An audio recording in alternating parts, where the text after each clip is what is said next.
All right, so I made a zucchini flatbread. I have not done the garnishment yet, and y'all know how much I love a hot honey. This is the Trader Joe's version of Mike's Hot Honey. And this is where you gotta be creative with recipes. The recipe doesn't call for drizzling of hot honey. It calls for a drizzling of chili flakes. But I thought that hot honey would be delightful on this. And so that is what I am doing. And as you can see, I'm drizzling it before I put it onto my plate so that it, the mess doesn't transfer onto my plating, that it just stays onto the cutting board. I'm sprinkling on some chives.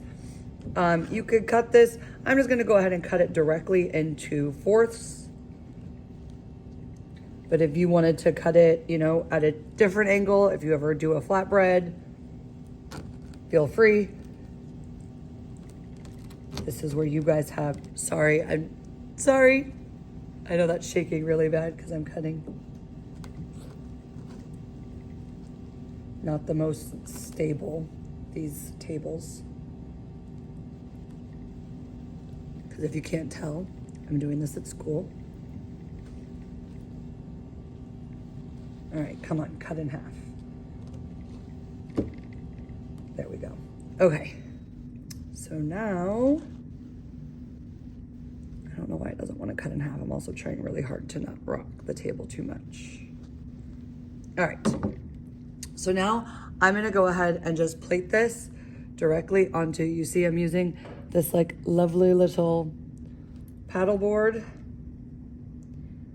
And you wanna be creative. You wanna make sure too, whatever you're plating on isn't too busy. You wanna think about patterns and what it is that you're actually making.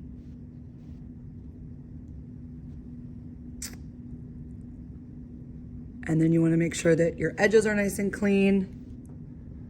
I'll go ahead and just leave that tomato, that's okay. But you wanna make sure that your edges are nice and clean, that you don't have a mess around the plate. And,